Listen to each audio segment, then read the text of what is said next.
Hi everybody, my name is Carl Robinson and I am currently a student at Western Washington University in Bellingham, and this is my video log for my Intro to Cinema class I am taking this quarter. For my report, I chose to review the 1969 classic Western film Butch Cassidy and the Sundance Kid, starring Paul Newman and Robert Redford.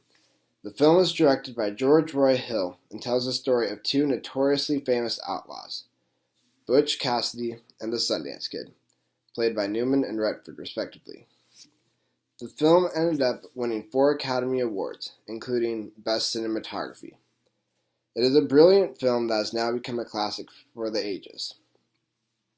The first thing I want to talk about is the acting of and the chemistry between Paul Newman and Robert Redford. From the very first robbery of the train, it is apparent that both Cassidy and Sundance are inseparable partners in crime, who complement each other perfectly, with Cassidy being the mastermind and Sundance is his sharpshooter counterpart. This movie goes somewhat against the conventional Western film, as the outlaws, in this case, are the protagonists and the cops are the antagonists. This is apparent as they do not want to hurt anyone unless they don't comply.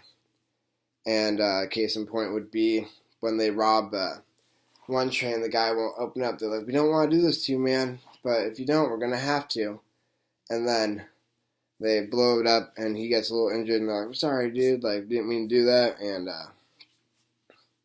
then next time they rob the train, same guy's in there. I'm like, hey, man, like, we don't want to do that to you. And eventually they got him to open the door without having to blow him up again.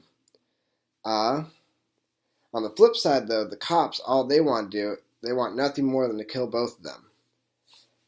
But both Newman and Redford, they do an exceptional job portraying their characters and really bringing them to life and off the screen, and in such a way that the audience can't help but fall in love with them.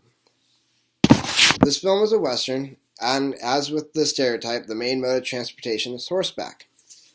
A large part of this movie is devoted to Cassidy and Sundance trying to lose a super posse of cops sent to capture or kill them. During this part, there are many shots of them riding off and kicking up dust, trying valiantly to lose the super posse, to no avail. These shots also show that they are beginning to realize that they are running out of time, as they are getting quite old and kind of aren't doing as well as they were when they were young. Anyways, they escape the super posse by jumping off a cliff, and they eventually decide that they want to move to Bolivia, where they won't be criminals, or wanted criminals, and so they, instead of using a jump cut though, they use a montage. She'll use the montage that shows various pictures and videos of them going all the way to New York and getting on a ship and going down to Bolivia, which is a lot more satisfying because instead of just going, okay, we're in America, now we're in Bolivia, now it's like, okay, they went to like New York and they saw all this stuff, and then they got on a ship and went.